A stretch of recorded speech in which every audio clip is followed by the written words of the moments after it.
ensemble. Oh, nos yeux sont sur toi. Oh, nos yeux sont sur toi, Fils de Dieu, notre Sauveur, toi l'image de l'amour. Gloire à ton nom pour toujours. Oh, nos yeux sont sur toi.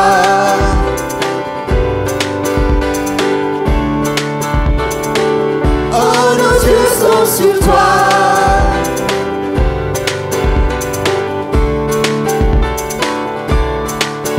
Le salut transperce l'obscurité et le royaume avance à la vitesse de la lumière. Liberté qui fait vibrer l'atmosphère, chassant les ténèbres alors que le soleil apparaît. Venu des cieux pour nous, descendu par amour, il règne à tout jamais, Jésus notre Dieu. Oh, nos yeux sont sur toi, Fils de Dieu notre Sauveur, toi l'image de l'amour. Gloire à ton nom pour toujours. Oh, nos yeux sont sur toi.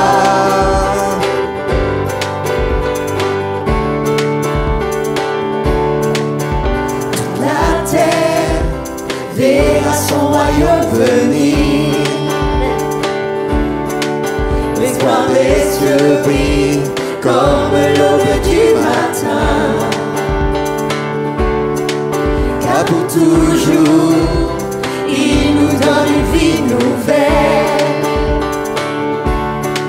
Non plus aucune crainte, ni ténèbres dans sa lumière sans fin.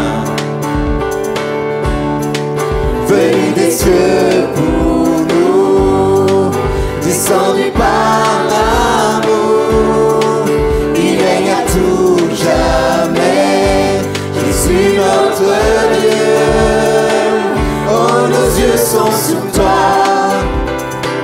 Fils de Dieu notre Sauveur, toi l'image de l'amour. Gloire à ton nom pour toujours. Oh, nos yeux sont sur toi.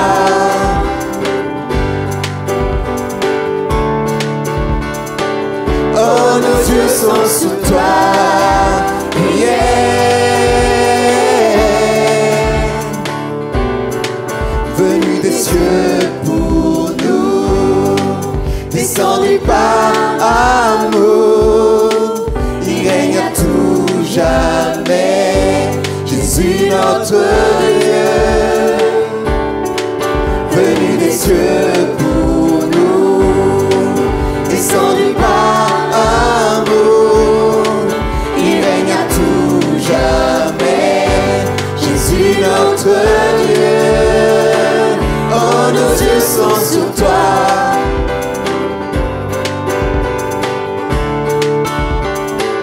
Oh, nos yeux sont sur toi.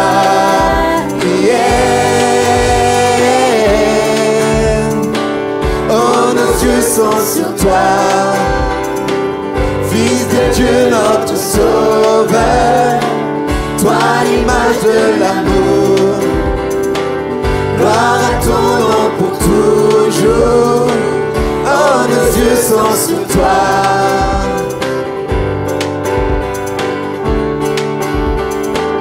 Oh, nos yeux sont sur toi. Yeah. Oh, nos yeux sont sur toi.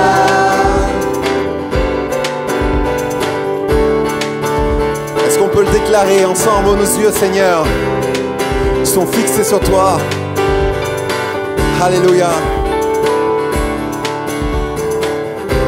Oh Seigneur Jésus, merci. Parce que c'est toi, Seigneur, qui est, qui était et qui sera jamais. Et nous, ce que nous voulons ce matin, c'est se bénir.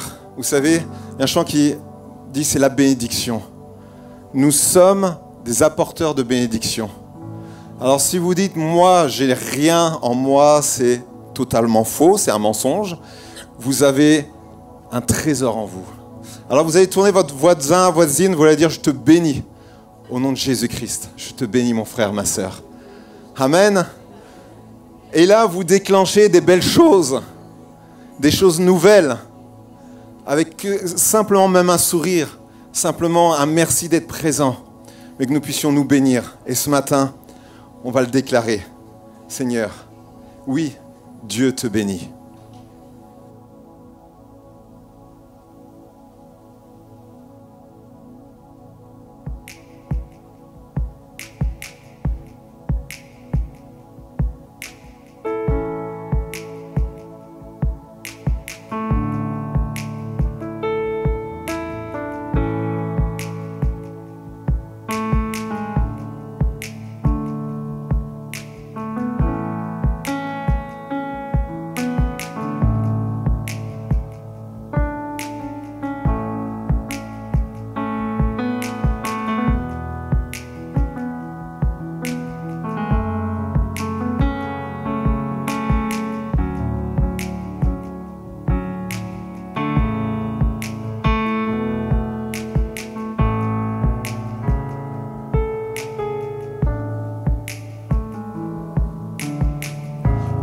te bénit et te garde. Il rayonne sur toi, il t'accorde sa grâce. Ton Dieu se tourne vers toi, te donne paix.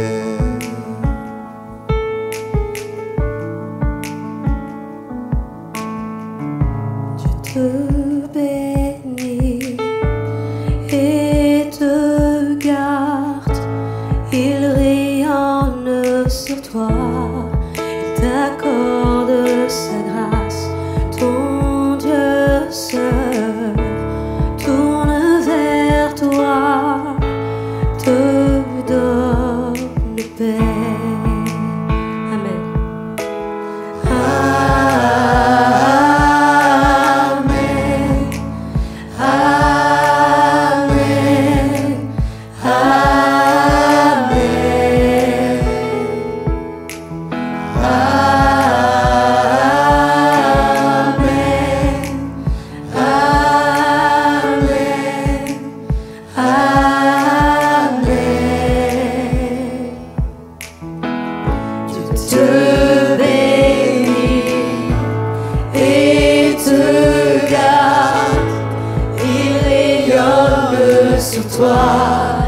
T'accorde sa grâce, ton Dieu se tourne vers toi, te donne paix. Amen, Amen,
sa faveur reste sur toi pour plus de 1000 générations, sur ta famille et tes enfants et les enfants de leurs enfants. Que sa faveur reste sur toi pour plus de 1000 générations, sur ta famille et tes enfants et les enfants de leurs enfants. Que sa faveur reste sur toi pour plus de 1000 générations, sur ta famille et tes enfants et les enfants de leurs enfants. Que sa présence t'environne avec toi, à tes côtés, qu'elle t'inonde et t'entoure. Il est pour toi, il est pour toi, dès le matin jusqu'au coucher, à chaque pas, veillant sur toi, dans les larmes et dans la joie. Il est pour toi, il est pour toi, il est pour toi, il est pour toi, il est pour toi, il est pour toi, il est pour toi, il est pour toi.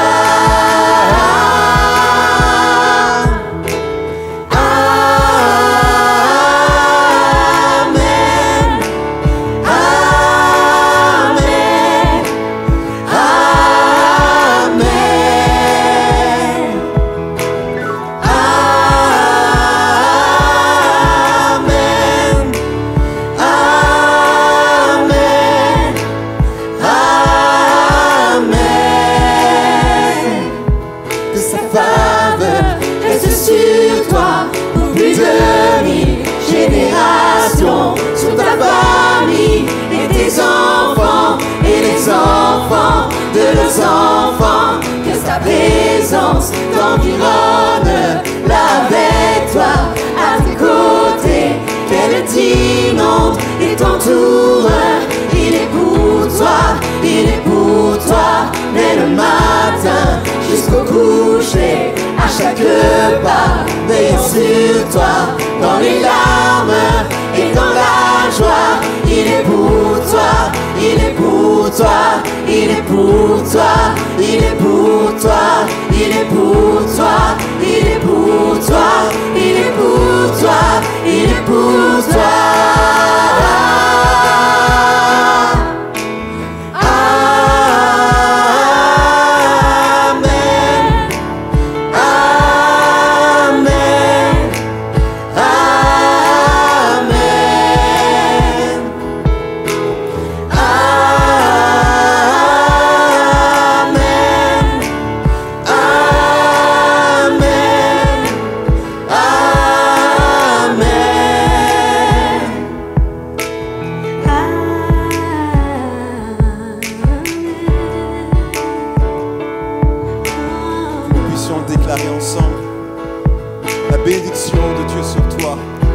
Adore ton Dieu ce matin pour tout ce qu'il fait jour après jour. Oh, combien Dieu t'aime. Il veut te voir heureux chaque jour, à chaque instant de ta vie.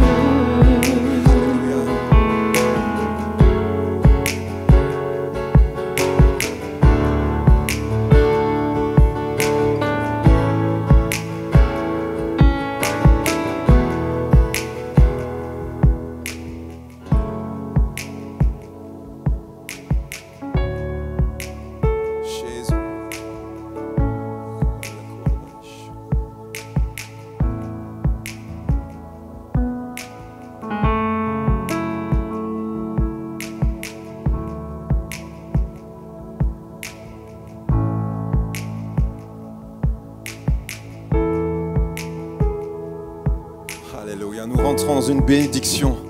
Nous rentrons dans la bénédiction. Amen. Dieu, ce qu'il nous propose, c'est pas un chemin où tout va bien, non. Un chemin dans lequel, lorsque tu vas avancer, lorsque ça ne va pas aller, c'est justement là où la bénédiction va tomber. C'est justement là où il va répondre présent. C'est justement là où il va dire, moi je suis là, alors que tout le monde t'a abandonné. Nous puissions vraiment ce matin comprendre cet amour. On va prendre le pain et le vin et continuer justement dans cette direction. Nos frères vont s'approcher maintenant pour se préparer.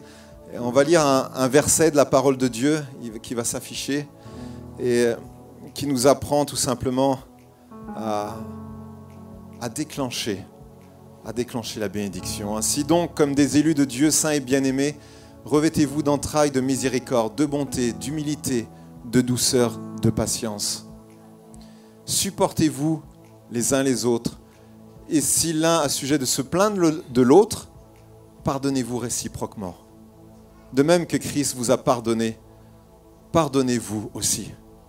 Alors, peut-être c'est pour quelques-uns, ou tous tout simplement. Est-ce que, comme Dieu te pardonne, est-ce que tu as les capacités de pardonner ce matin? Si dans ton cœur tu as quelque chose, une amertume, une jalousie, une rancœur, quelqu'un qui t'a fait mal, effectivement peut-être qu'il doit te demander pardon. Mais n'attends pas, pardonne, pardonne. Va le premier, fais le premier pas. Et alors vous déclenchez le pardon de Dieu. Vous déclenchez sa bénédiction. C'est comme cela que Dieu fonctionne. Il aime voir le pardon, l'amour, être généré ensemble dans la famille de Christ.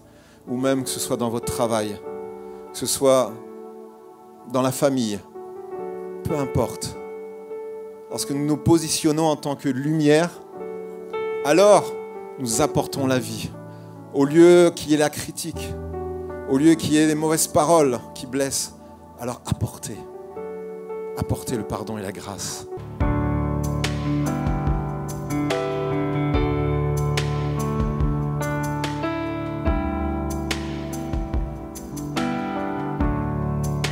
Digne de tous les chants que je chanterai,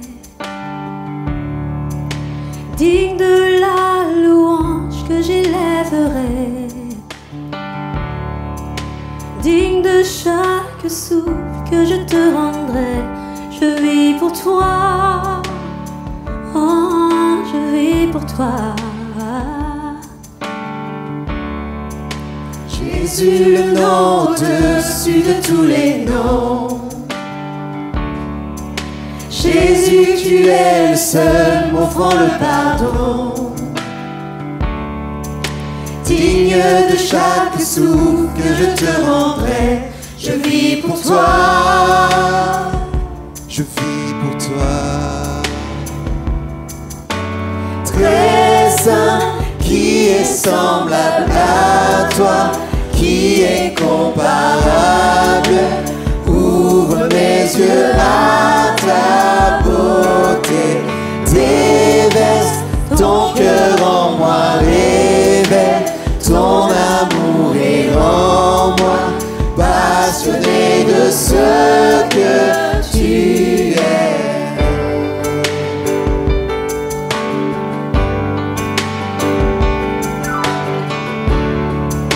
Jésus, le nom au-dessus de tous les noms.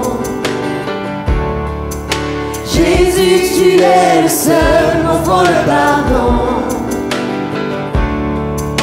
Digne de chaque souffle que je te rendrai. Je vis pour toi. Je vis pour toi. Très saint, qui est semblable à toi, qui est comparable. Ouvre mes yeux à ta beauté. Déverse ton cœur en moi, révèle ton amour et rends-moi passionné de ce que tu es. Très saint, qui est semblable à toi, qui est comparable. Ouvre mes yeux à ta beauté. Déverse ton cœur en moi, révèle ton amour et rends-moi passionné de ce que tu es.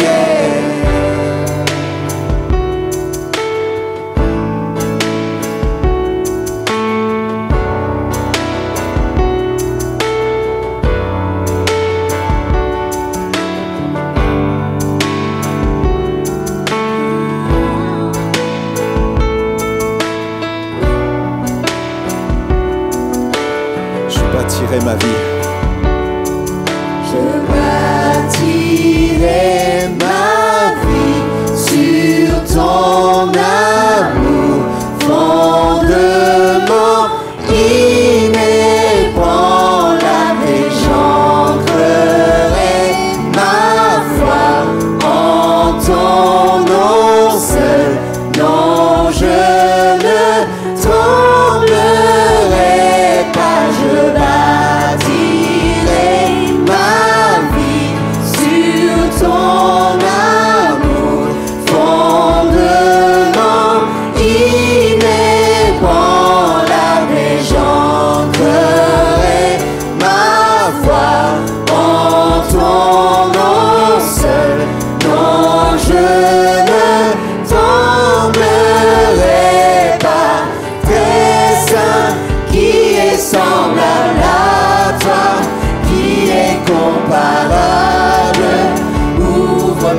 yeux à ta beauté.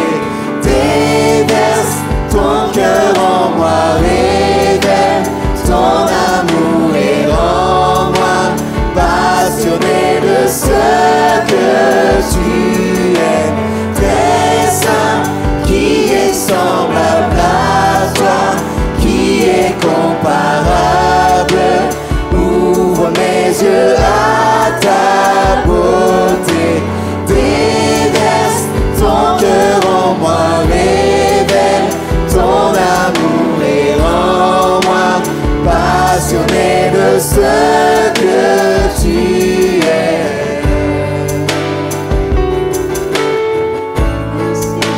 Sur l'adorer ce matin ensemble. Élevons nos voix. Alléluia Jésus. Oh oui, je bâtirai Seigneur. Alléluia. Oh Jésus, tu es grand, tout puissant Seigneur. Merci pour ton amour et ta grâce. Oh, combien de fois Seigneur Jésus, tu es venu vers moi Seigneur. Alléluia Jésus. Oui, plus de toi. Oh, tu es, tu y seras. Oh Jésus, merci.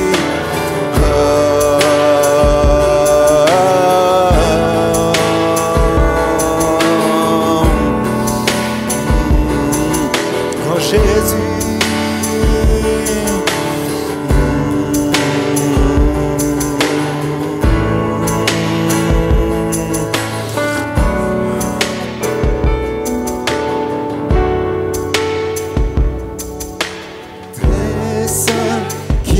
Semblable à toi, qui est comparable.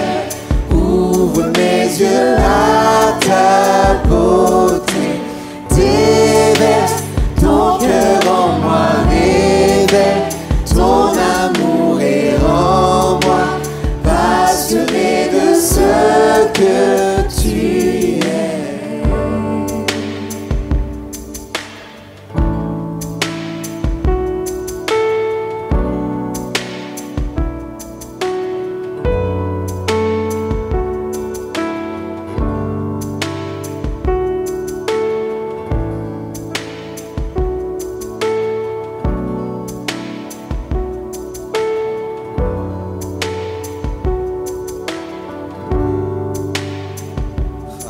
Jésus, merci pour ta grâce. Merci Seigneur, parce que nous sommes bâtis sur le roc. Seigneur, et rien ne pourra nous déstabiliser. Alléluia, merci. Amen. Nos frères ont passé pour les offrandes. On va lire ce texte de la parole de Dieu. Il y aura deux passages. Donc la corbeille blanche, ce sera pour l'Église. La corbeille marron pour l'œuvre missionnaire. Et la parole de Dieu nous rappelle des principes simples. Honore l'Éternel avec tes biens, avec les prémices de tout ton revenu. C'est simple, mais c'est tellement bon de bénir. Amen. Amen. Bien sûr, bien sûr. De la même manière qu'on aime être béni. Et vous savez, Dieu, il aime voir cela. Il aime quand, waouh, c'est donné de tout notre cœur. Tu le feras encore. Alors que nous puissions le déclarer, pas le chanter, le déclarer. Une différence, c'est-à-dire, vous mettez les situations qui vous semblent impossibles et vous dites au Seigneur, oui, tu le feras encore. On va se lever ensemble.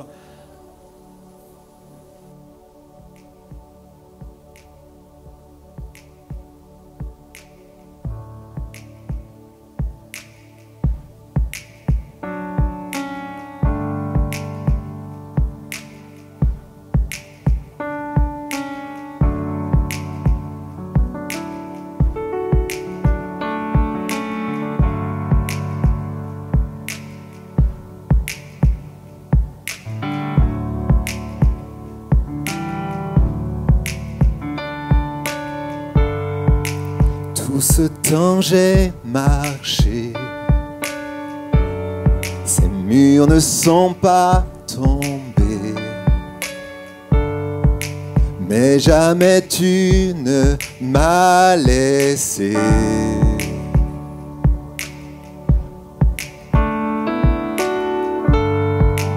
Oh Dieu, j'attends de voir éclater ta victoire, car jamais tu ne m'as laissé. Ta promesse est vraie. Ta promesse est vraie et ta fidélité durera jamais. Gardé par ta main, conduit sur ton chemin, tu ne faillis jamais.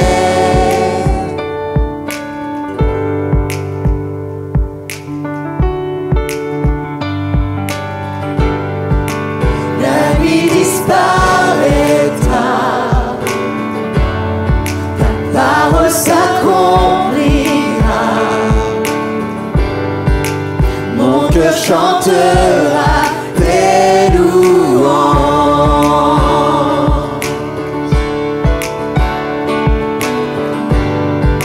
Jésus, tu me suffis,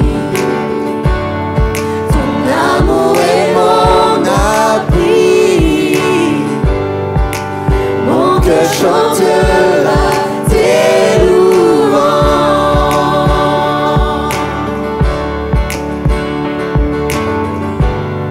Ta promesse est vraie et ta fidélité durera jamais.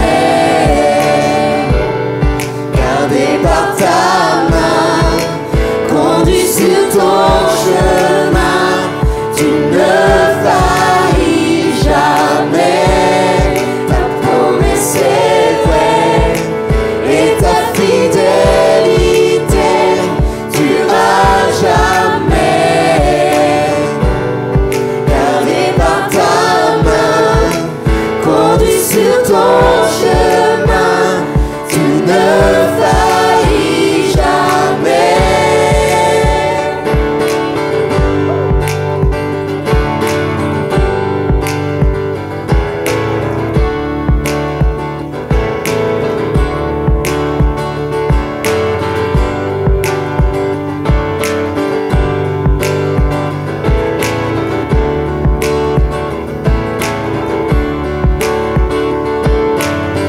Mes yeux t'ont vu bouger les montagnes et je le crois.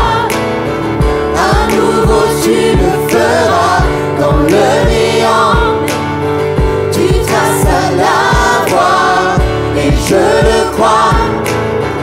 À nouveau tu le feras. Mes yeux t'ont vu bouger les montagnes et je le crois. À nouveau tu le feras dans le néant. Tu traces la voie et je le crois.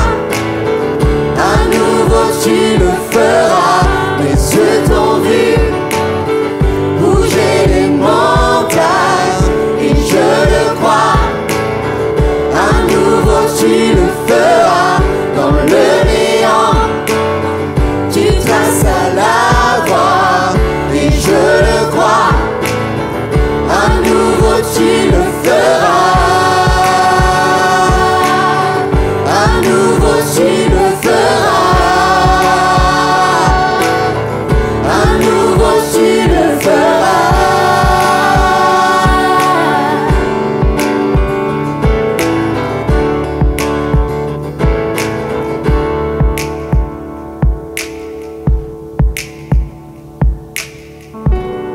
Ta promesse est vraie Et ta fidélité durera jamais.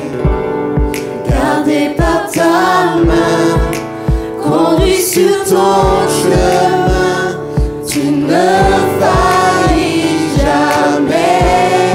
Ta promesse est vraie et ta fidélité durera jamais.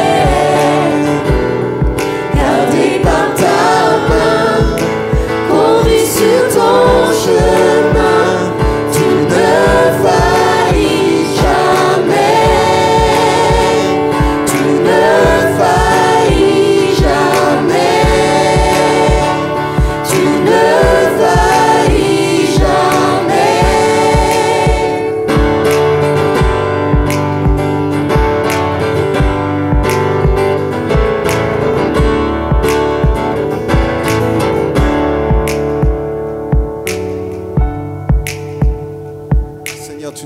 jamais.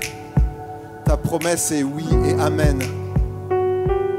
Seigneur, merci. Merci pour ta grâce. Merci pour ta bénédiction, Seigneur. Et ensemble, nous allons pouvoir élever nos voix. Pouvoir déclarer les bénédictions que Dieu t'a fait dans ta vie. Alors compte les bienfaits maintenant dans ta vie. Compte combien Dieu t'a béni, combien Dieu a fait et en fera encore. Déclare-le sur ta vie que demain il va y avoir des changements. Après-demain il va y avoir des changements. Après-demain il va y avoir des changements. Rentre dans cette dynamique avec ton Seigneur. Tu peux y aller, tu peux y aller, tu peux y aller. Tu le feras encore, Jésus. Merci, Jésus. Merci pour ta gloire. Merci pour tout ce que tu as fait, Seigneur Jésus. Combien de fois tu as été patient envers nous, tu as été bon envers nous. Tu nous as relevés, tu nous as reboostés, tu nous as remplis de ton Esprit Saint, Seigneur, pour que nous allions encore plus loin, Seigneur Jésus. Tu nous fais des créatures merveilleuses et fantastiques, Seigneur. Et nous voulons être là, Seigneur Jésus, en tant qu'adorateurs et proclamer ta victoire, Seigneur Jésus. Oh, sur mon frère et ma sœur, Seigneur, sur ma famille, sur mes enfants, Seigneur Jésus, sur l'époux, l'épouse, Seigneur, de génération en génération. Alléluia. Merci Jésus. Alléluia. Que ton nom soit béni.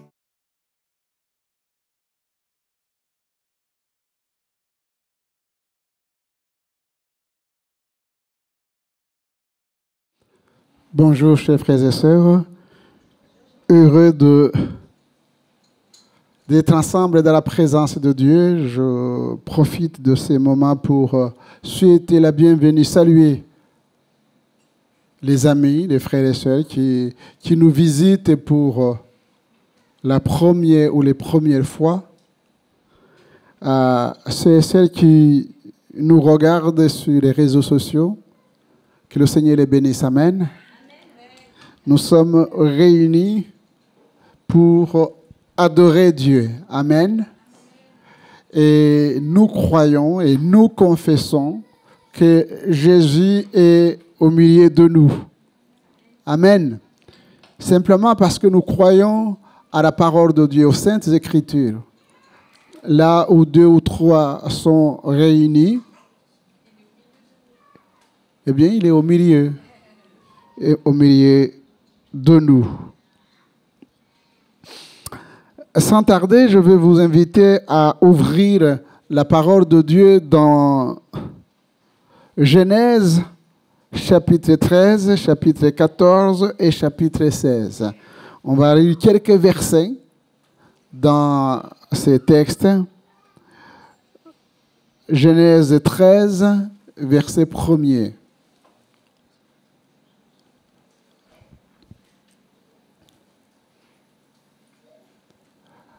Abraham remonta d'Égypte vers le midi, lui, sa femme et tout ce qui lui appartenait, et Lot avec lui. Abraham était très riche en troupeaux, en argent et en or. Il dirigea ses marches du midi jusqu'à Béthel, jusqu'au lieu où était sa tente au commencement, entre Béthel et Haï, au lieu où était le terre qu'il avait fait précédemment. Et là, Abraham invoqua le nom de l'Éternel. Lot, qui voyageait avec Abraham, avait aussi des brebis, des bœufs et des tentes. Et la contrée était insuffisante pour qu'ils demeurassent ensemble, car leurs biens étaient si considérables qu'ils ne pouvaient demeurer ensemble. Il y eut querelle entre les bergers des troupeaux d'Abraham et les bergers des troupeaux de Lot. Les Cananéens et les Phérésiens habitaient alors dans le pays. Abraham dit à Lot, « Qu'il n'y ait point, je te prie, de dispute entre moi et toi, ni entre mes bergers et tes bergers, car nous sommes frères. » Je répète ce verset, vous pouvez le souligner. Abraham dit à Lot, « Qu'il n'y ait point, je te prie, de dispute entre moi et toi, ni entre mes bergers et tes bergers, car nous sommes frères. » Le chapitre 14, à partir du verset 13, 14, à partir du verset 13, un fuyard avait annoncé à Abraham l'Hébreu. Celui-ci habitait parmi les chênes de Mamré, l'Amoréen, frère d'Escor et frère d'Aner, qui avait fait alliance avec Abraham, dès qu'Abraham eut appris que son frère avait été fait prisonnier, il arma 318 de ses plus braves serviteurs, nés dans sa maison, et il poursuivit les rois jusqu'à Dan. Il divisa sa troupe pour les attaquer de nuit, lui et ses serviteurs. Il les battit et les poursuivit jusqu'à Sheba, qui est à la gauche de Damas. Il ramena toutes les richesses, il ramena aussi Lot, son frère, avec ses biens, ainsi que les femmes et le peuple. Ce verset-là, non, s'il te plaît. Restez sur le verset. Voilà, il ramena toutes les richesses, il ramena aussi Lot, son frère, avec ses biens, ainsi que les femmes et le peuple. Sarah, femme d'Abraham, ne lui avait point donné d'enfant. Elle avait une servante égyptienne nommée Agar. Et Sarah dit à Abraham, « Voici l'Éternel m'a rendu stérile. Viens, je te prie, vers ma servante. Peut-être aurai-je par elle des enfants. » Abraham écouta la voix de Sarai. Alors Sarah, femme d'Abraham, prit Agar, l'Égyptienne, sa servante, et la donna pour femme à Abraham, son mari, après qu'Abraham eut habité 10 années dans le pays de Canaan. Il alla vers Agar et elle devint enceinte. Quand elle se vit enceinte, elle regarda sa maîtresse avec mépris. Et Sarah dit à Abraham, « L'outrage qui m'est fait retombe sur toi. J'ai mis ma servante dans ton sein, et quand elle a vu qu'elle était enceinte, elle m'a regardé avec mépris. Que l'Éternel soit juge entre moi et toi. » Abraham répondit à Sarah, « Voici ta servante est à ton pouvoir. Agis à son égard comme tu le trouveras bon. » Alors Sarai la maltraita et Agar s'enfuit loin d'elle. Amen. On va prier le Seigneur. Père, nous sommes dans ta présence et nous avons besoin que ton esprit nous aide les uns les autres, non seulement à écouter ta parole, mais aussi à la vivre, à la mettre en pratique pour t'honorer, Père. C'est notre désir ce matin. Viens nous aider. Nous savons que nous sommes incapables, Père, de marcher selon ta parole. Mais tu es à nos côtés, tu es avec nous. Et ton esprit nous est donné pour justement remporter la victoire sur ce qui pourrait nous empêcher de vivre selon l'esprit de Dieu. À toi toute la gloire ce matin, dans le nom de Jésus. Amen. Vous pourrez revenir aussi sur le texte d'Hébreux chapitre 11. C'est le texte de base sur la foi. Et nous avions dit que la foi est une ferme assurance des choses qu'on espère et une démonstration de celles qu'on ne voit pas. Mais ce qui est intéressant, qui va effectivement nous aider dans la compréhension de ce que nous avons partagé, c'est que la Bible nous dit « ceux qui l'ont possédé ». Pour l'avoir possédé, nous dit « les anciens » ont obtenu un témoignage favorable. Je pense que les uns les autres, nous voulons être approuvés par Dieu. Les uns les autres, nous désirons que notre témoignage porte du fruit autour de nous. C'est notre désir. Mais j'allais dire que pour que nous puissions avoir ces fruits, il faut remplir aussi les conditions.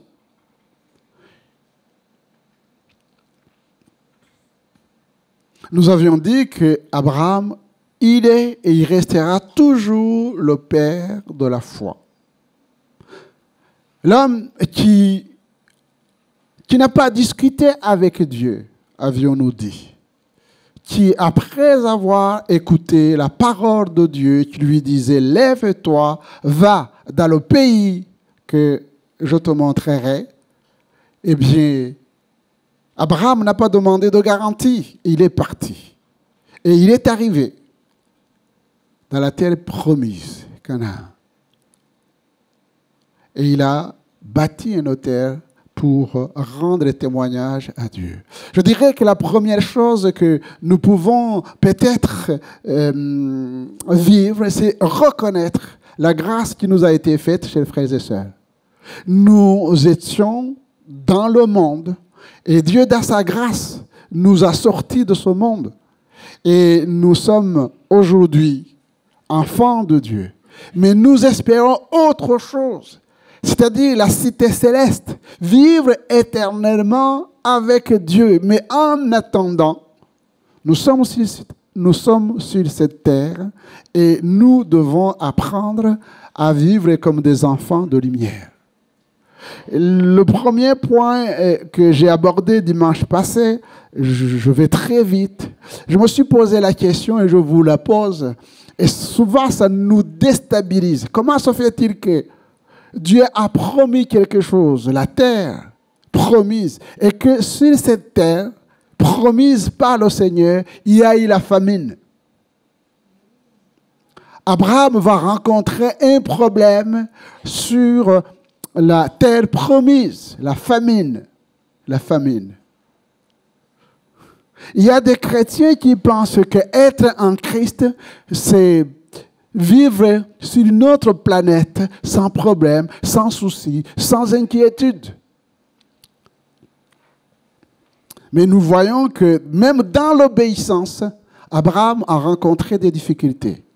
Et ce que j'ai dit aussi, ce qui est très intéressant, que nous devons apprendre dans la parole de Dieu, c'est que la parole de Dieu ne parle pas des personnages bibliques que nous connaissons, que nous aimons, surtout dans des termes élogieux. Des gens qui n'ont jamais commis de péché, Nous voyons ici Abraham qui va quitter la terre promise pour descendre en Égypte. Nous ne voyons pas, en tout cas je ne vois pas, qu'Abraham a pris le temps de jeûner, de prier, de chercher la face de Dieu pour dire, mais Seigneur, mais qu'est-ce qui arrive? Est-ce que je dois quitter cette terre ou est-ce que je dois aller? Simplement, je pense qu'il a raisonné, il a dit, on ne va pas mourir ici. Et il est descendu en Égypte. Mais dès qu'il est arrivé en Égypte, eh bien, les problèmes ont commencé. Il s'est dit, et je reviens sur ces choses que nous nous disons. Le Seigneur dira, vos pensées ne sont pas mes pensées. Vos voix ne sont pas mes voix. Abraham disait, mais ces Égyptiens, ils ne connaissent pas Dieu. Et ma femme est très belle. Ces gens-là, ils vont vanter la beauté de ma femme à Pharaon, et Pharaon va prendre ma femme, mais dès qu'ils vont apprendre que je suis son mari, ils vont me tuer. Alors, il va essayer de négocier avec sa femme.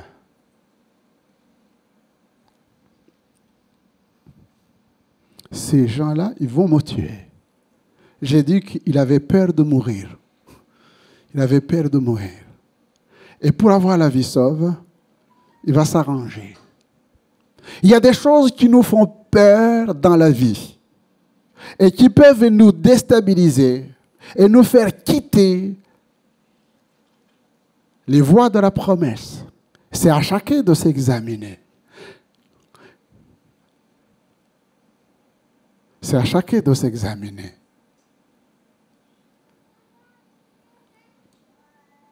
Pour dire bibliquement, Abraham a menti. Il a dit que Sarah était sa femme. Plutôt était sa sœur. Je m'excuse. Était sa sœur. Et il va répéter la même chose dans Genèse chapitre 20, quand la situation va se présenter auprès du roi Abimelech. Et là, il y a un détail qui n'était pas donné au chapitre 12. C'est qu'il va dire, c'est vrai. Quand il est découvert C'est vrai, Sarah, c'est ma demi-sœur. Nous avons le même père, mais nous n'avons pas la même mère. Mais est-ce qu'une demi-vérité est une vérité?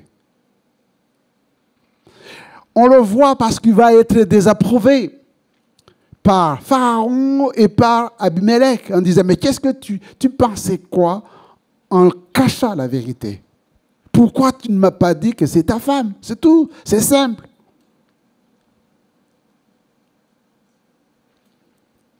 Mais ce qui est aussi important de souligner, c'est que le choix d'Abraham et de Sarah, c'est le choix de Dieu. Et ce choix est marqué des choses qui nous dépassent. Parce que la Bible dit qu'à travers Abraham et Sarah, la nation et les nations seront bénies. C'était le plan de Dieu, et le plan de Dieu est parfait. C'est comme le salut. C'est le plan de Dieu. Et personne ne pouvait empêcher le plan de Dieu. Ni Pharaon, ni Abimelech, ni même le comportement discutable d'Abraham et Sarah. Dieu va intervenir en faveur de la vérité. Il va rétablir la vérité. Il ne va pas camoufler la vérité. Il va dire, ne touchez pas à Sarah. C'est la femme de cet homme, et cet homme, c'est un prophète, il va prier pour vous. Cela non plus n'a pas enlevé à Abraham ce que Dieu lui a donné, mais Dieu lui a donné une leçon de droiture, de vérité, d'honnêteté. Ça, c'est la famine. On pourrait dire la famine. Mais dans le deuxième texte de Genèse, chapitre 13, il est question de l'abondance. Cette fois-ci, ce n'est pas la pauvreté, c'est l'abondance qui est mise en évidence. Abraham est riche, Lot est riche. Et la contrée où il y avait les troupeaux était insuffisante et ne pouvait pas contenir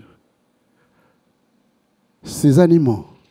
Donc, ils étaient obligés de se séparer. Mais la Bible met l'accent sur, pas des détails, mais des choses qui nous concernent. La Bible nous dit qu'il y a eu querelle entre les bergers d'Abraham et les bergers de Lot. Il y a eu dispute. Et c'est pourquoi j'ai dit souligner ce verset quand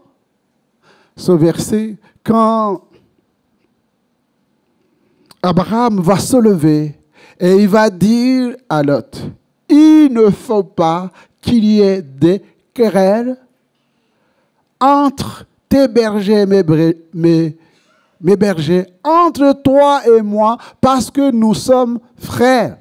Amen. Nous sommes frères, chers frères et sœurs, nous sommes frères et sœurs. Et il ne faut pas qu'il y ait des disputes et des querelles entre nous.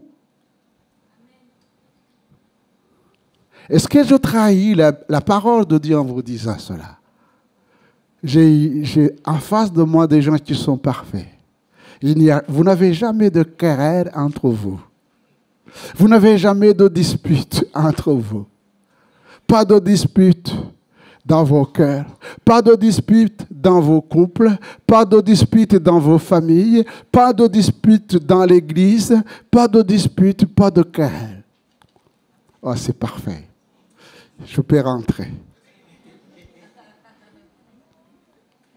Mais il est dit, notez ce mot, c'est frère. Parce que nous sommes frères et que nous habitons un pays où il y a encore des inconvertis, c'est moi qui le dis, mais le texte le dit. Les Amoréens et d'autres, c'était des gens qui étaient contre le peuple de Dieu. Il dit, nous avons un comportement. Nous avons été choisis par Dieu. Et Dieu nous a dit de quitter notre terre et de venir habiter la terre promise et que le Seigneur sera avec nous à condition que nous puissions obéir à sa parole. À sa parole. Si donc nous qui sommes le peuple de Dieu, si nous commençons à avoir des disputes, des querelles, qu'est-ce que ces gens vont penser?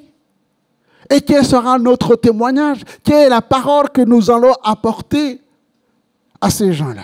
Chers frères et sœurs, quand nous disons que nous sommes sauvés, mis à part pour servir le Seigneur, et qu'effectivement nous ne marchons pas selon la parole de Dieu, tout en disant nous allons continuer à témoigner autour de nous, mais quand les gens nous regardent, nous écoutent, ne voient pas que ce Christ que nous prêchons ne vit pas en nous, pensez-vous que nous sommes crédibles? Les anciens ont obtenu un témoignage favorable parce qu'ils ont appris à laisser Dieu les changer, les transformer. C'est pourquoi, et là c'est un enseignement, Abraham va prendre les choses à main. Il va appeler son neveu, son frère, et ils vont s'asseoir. Il va dire maintenant, on va faire une chose. C'est fini. On ne peut pas continuer comme ça. Plus de querelles entre nous, plus de disputes. Je te donne le choix. Si tu vas à gauche, j'irai à droite. Si tu vas à droite, j'irai à gauche. Mais il faut que les choses s'arrêtent. Et c'est ça qu'il faut faire.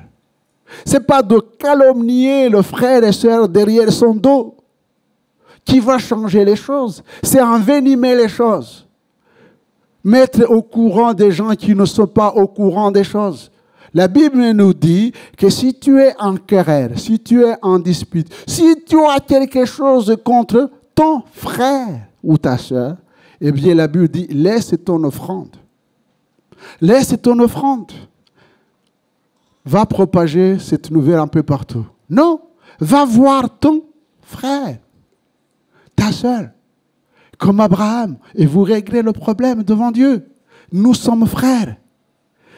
Christ est notre Seigneur, c'est notre Sauveur. Eh bien, nous devons ensemble trouver une solution.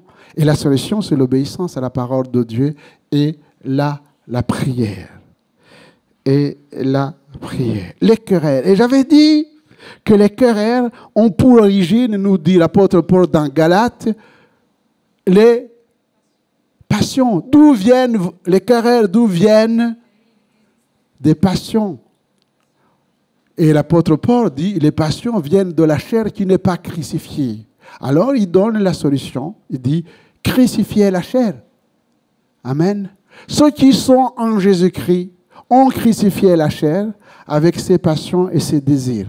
Et ça veut dire quoi, chers frères et sœurs? Ça veut dire simplement qu'être en Christ, ce ne sont pas que des paroles. Ça veut dire qu'effectivement, Christ a la puissance de nous changer, de nous transformer. Il a été un modèle ici-bas. Il a été un modèle pour les apôtres, les disciples. Et il a dit de marcher comme il a marché. C'est pourquoi l'apôtre Paul dit, soyez mes imitateurs comme moi je suis l'imitateur de Christ. Il continue dans 2 Timothée, j'avais partagé ça avec vous, en disant, eh bien, l'origine des querelles, des disputes, c'est aussi des discussions inutiles et folles. Il dit, il ne faut pas qu'il y ait des discussions folles, inutiles, des débats qui n'ont rien d'être entre serviteurs et servantes. Lisez 2 Timothée, chapitre 2, verset 22 jusqu'au verset 26. Alors il dit, mais approchez-vous de Dieu. Approchez-vous de Dieu. Soumettez-vous à Dieu. Humiliez-vous devant Dieu. Et vous verrez que le Seigneur va vous relever. Et parlant de la chair, il parle aussi de l'œuvre de l'ennemi. Le diable qui est menteur, qui est meurtrier, il dit, si vous résistez à Satan avec une foi ferme, on revient sur notre thème de la foi, une foi ferme, alors il s'éloignera loin de vous.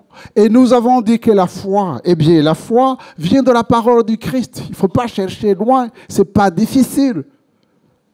C'est simplement obéir comme un enfant, Or, la foi vient de ce qu'on entend, et ce qu'on entend vient de la parole du Christ. Et j'avais dit qu'en plongeant nos regards dans la parole de Dieu d'une manière continuelle, eh bien, cette parole nous change, nous transforme nos caractères, nos tempéraments. Au fil et à mesure, année après année, eh bien, nous devenons comme Christ. J'aborde un autre aspect, donc, que je n'avais pas abordé. Toujours dans cette même vision, c'est ce qui va se passer au chapitre 16. Cette fois-ci, c'est entre Sarah et Abraham. Ils ont reçu la promesse et la promesse tarde à s'accomplir. Et nous savons que la Bible nous demande de patienter, de persévérer si les promesses qui nous ont été faites ne sont pas encore réalisées. La famine a fait quitter Abraham du terrain de la promesse. Par la grâce de Dieu, il est revenu. Et sur ce terrain-là, il y a eu les querelles qui ont voulu faire éclater l'unité et le Seigneur est intervenu. Mais là, c'est beaucoup plus difficile. C'est entre le mari et l'épouse.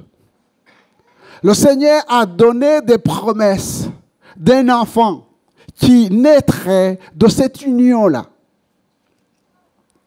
Sauf que les années passent.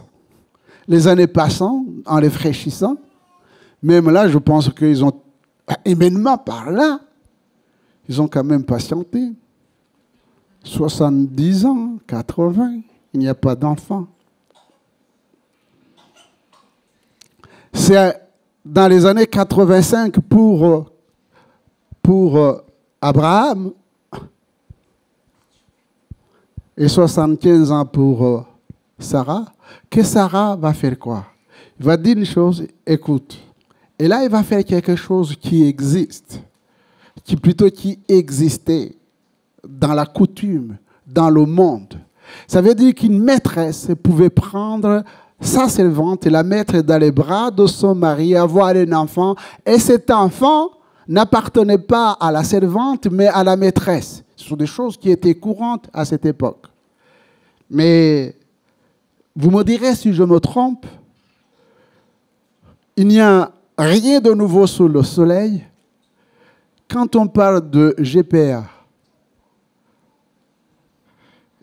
de gestation pour autrui, ce n'est pas la même chose aujourd'hui. Ce n'est pas la même chose. Est-ce que c'est approuvé par Dieu? Ce qui n'a pas été approuvé par Dieu dans le passé ne peut pas être approuvé par Dieu maintenant.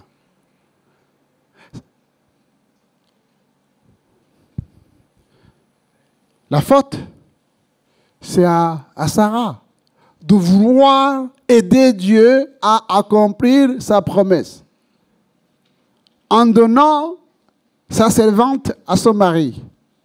Mais la plus grande faute, revient à Abraham.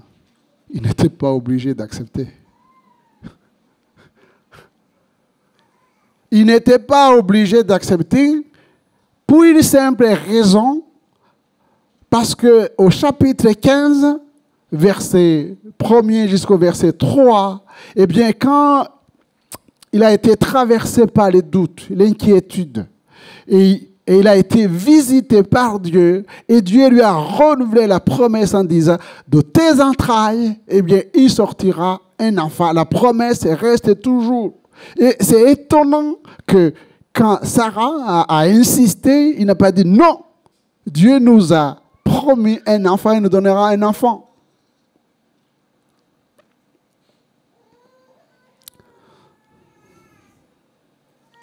C'est très intéressant, voyez-vous, les choses qui se passent entre couples. Ce n'est pas le moment. Notre frère, le pasteur Daniel Baudoré, quand il viendra au mois d'octobre, il va peut-être en parler. Mais nous devons rester sur la parole. On dit dans Romains chapitre 8, qui nous séparera de l'amour de Dieu, de la parole de Dieu?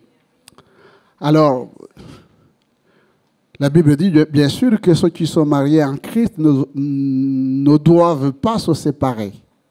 Est-ce que pour autant on doit accepter des compromis et des compromissions pour plaire à l'autre d'une manière charnelle? Qu'est-ce que vous en pensez, vous, avant que je vous donne la réponse?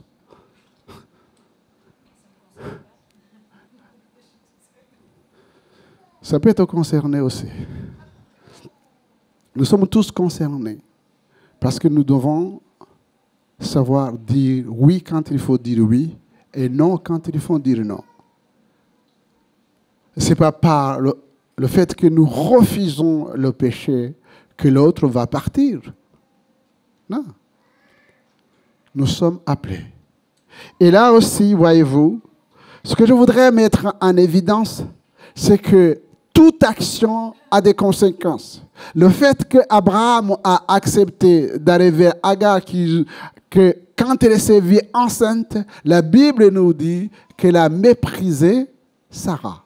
Voilà. Est-ce que la bénédiction engendre le mépris? Non. Et Sarah a été mal de voir sa servante la mépriser. Le mépris. Que Dieu nous aide à ne pas mépriser qui que ce soit. Le mépris. La deuxième chose, c'est qu'on va voir que ce mépris va engendrer le trouble. Jusqu'à présent, malgré les difficultés, on voyait quand même un couple uni malgré cela. Mais cette fois-ci, le couple est bouleversé.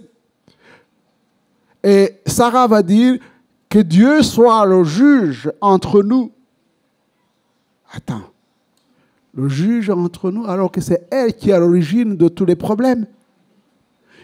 Elle rend responsable son mari en disant, mais c'est toi qui dois prendre une décision. Mais et gentiment, Abraham lui dit, non. C'est ta servante, fais ce que tu veux. C'est pas moi. C'est toi qui as décidé de la mettre dans mes bras. Ok, j'ai accepté. Maintenant, si elle te méprise, prends les décisions. Et nous apprenons que Sarah va maltraiter Agar. Est-ce que la maltraitance vient de Dieu? Non. Ça vient du cœur. Ce n'est pas parce qu'on parle d'Abraham et de Sarah comme des pères de la foi qu'on ne peut pas mettre en évidence ces choses-là qui, je pense, au fur et à mesure, au contact avec le Seigneur, ont été changées, transformées. Le mépris, la maltraitance. On parle souvent de la maltraitance. La maltraitance, ce n'est pas quelque chose qui vient, qui est la conséquence des choix politiques. Ça vient du cœur, la maltraitance. Ça vient du cœur. Un cœur qui aime ne maltraite pas. Sonde-moi, ô Dieu, et connais mon cœur. Éprouve-moi et connais mes pensées. Voilà la prière que nous devons faire les uns les autres. Sonde-moi, ô Dieu. Et ce sont des circonstances, voyez-vous. Des fois, on pense qu'on est un bon chrétien, on est bien assis dans la parole de Dieu, jusqu'à ce qu'il y ait un événement, une circonstance qui remet en cause nos pensées, nos comportements, qui nous trouble, pour que nous puissions prendre des décisions que nous regrettons nous-mêmes. Et là, on voit la bonté, la grâce de Dieu. C'est que Dieu n'est pas là pour juger ses enfants dans les faiblesses. C'est pour nous secourir, amen, afin que nous puissions abandonner ces choses. Eh bien, la maltraitance va engendrer la fuite. Agar va fuir. Et c'est dans cette fuite que le Seigneur, l'ange de l'Éternel, qu'on appelle Jésus avant l'incarnation, il va intervenir dans la vie d'Agar en lui donnant une solution. Quand nous avons des soucis, des problèmes, le Seigneur ne nous abandonne pas, chers frères et sœurs. Il vient à notre secours. Il va dire à Agar, Agar, qu'est-ce que tu fais ici? Pourquoi tu es ici? Et j'aime ces questions-là dans la parole de Dieu. Qu'est-ce que tu fais ici? Pourquoi tu es ici? Vous vous souvenez que j'avais parlé aussi où es-tu? C'est la parole de Dieu que l'Éternel va poser à Adam et Ève quand ils ont péché. Où êtes-vous? Où es-tu? Où es-tu mon frère? Où es-tu ma sœur? Et quand Caïn va tuer Abel, le Seigneur va vous dire, mais où est ton frère? Pour dire, mais où est ton frère? Pour qu'il puisse réagir. Et là, il va venir, il dit, mais qu'est-ce que tu fais ici? Ta place, c'est dans ta maison, auprès d'Abraham et Sarah. Mais qu'est-ce que tu fais ici? Il explique au Seigneur. Et le Seigneur lui dit, retourne vers ta servante, plutôt vers ta maîtresse, excusez-moi, humilie-toi. Humilie-toi. Autrement dit, reconnais que c'est ta maîtresse. Demande pardon et réconcilie-toi. On ne peut pas fuir quand on a fait des dégâts, quand on a commis des péchés. Non, il ne faut pas fuir. Eh bien, elle pouvait aller n'importe où. Elle a méprisé sa maîtresse, même si elle a réagi, mais c'est elle qui a commencé. Il fallait qu'elle retourne, demande pardon. Et le Seigneur va lui dire, va demander pardon, va t'humilier. Et j'ai des promesses pour toi. Parce que de ton fils naîtra une grande nation. Voyez-vous, chers frères et sœurs, Dieu ne l'a pas jugé, lui a donné une solution. Quand nous avons fait quelque chose qui n'est pas bien, eh bien, il faut que nous puissions régler les choses par la repentance, par la réconciliation. La foi libère, et je reviendrai pas le dimanche prochain, mais d'autres dimanches, sur la foi qui libère. La foi qui libère, c'est que quand Abraham, au chapitre 14, va apprendre que son frère, qui est le neveu Lot, a été fait prisonnier, eh bien, il ne va pas dire « tant pis pour lui ». Moi, je le pensais bien. Quand il a fait le choix d'aller à Sodome et Gomorrhe, je savais qu'un jour, ça va arriver. Ça ne vous arrive pas comme ça de penser en disant « mais c'est bien fait pour lui » ou pour elle. Ça, je le savais. Je le savais. Que ça va finir comme ça. Parce qu'elle a fait des mauvais choix. Tant pis. Vous pensez que c'est ça le comportement d'enfant de Dieu? Voici la leçon d'Abraham.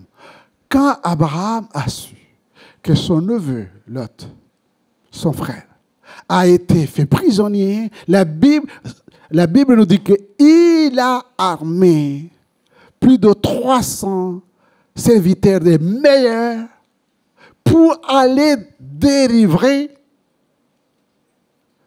son frère.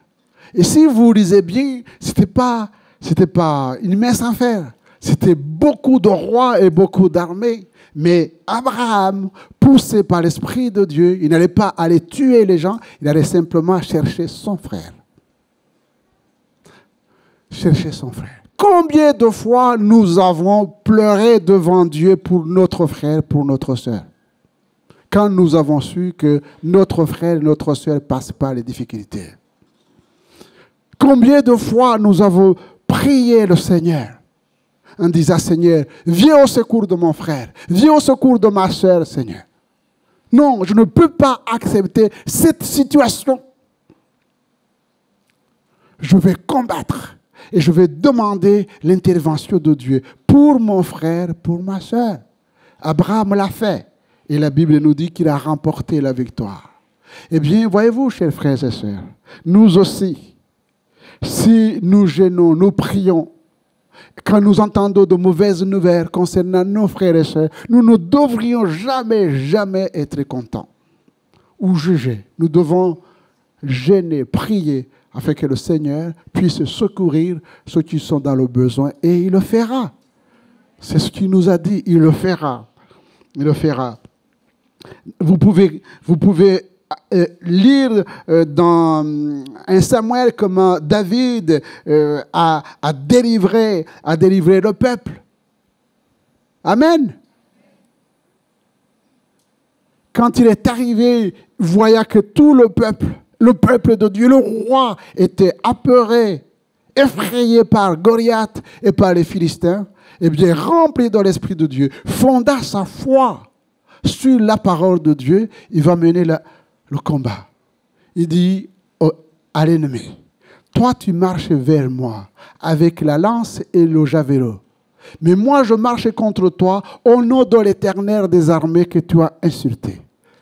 Amen. Ce n'est pas notre combat, c'est le combat de Dieu. Amen. Ce n'est pas notre combat, c'est le combat de Dieu. Et les armes que nous utilisons, ce n'est pas des armes charnelles, nous dit la parole de Dieu. Ce sont des armes puissantes pour renverser les forteresses, nous dit l'apôtre Paul. Et nous renversons les forteresses parce que nous sommes revêtus de ces armes-là.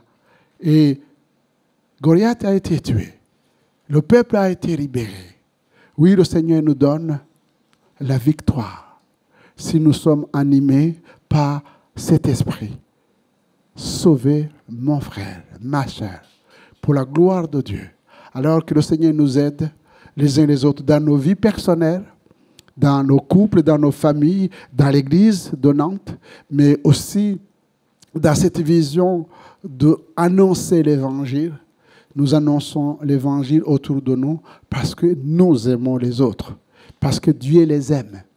Et si nous sommes animés par cet esprit qui est l'amour fraternel en Jésus-Christ, alors je suis convaincu que nous verrons la gloire de Dieu, que le nom du Seigneur soit béni. Amen. Prions le Seigneur. Amen. Sommes heureux, Seigneur, de pouvoir plonger nos regards dans ta parole, de sonder ta parole et d'apprendre que tu es toujours à nos côtés, même dans les moments difficiles, même quand nous nous éloignons de la promesse à cause de nos faiblesses. Tu ne nous abandonnes pas. Tu viens toujours à notre secours. Et en nous secourant, Seigneur, eh bien, tu nous apprends aussi à secourir les autres, ceux qui sont dans le besoin. Bénis mon frère, bénis ma soeur, parce que toi, tu connais les situations des uns des autres. Nous désirons tous, Seigneur, te bénir et glorifier ton nom. Et Seigneur, nous avons besoin de toi. À toi toute la gloire, la louange et la reconnaissance de nos cœurs, dans le nom de Jésus. Amen.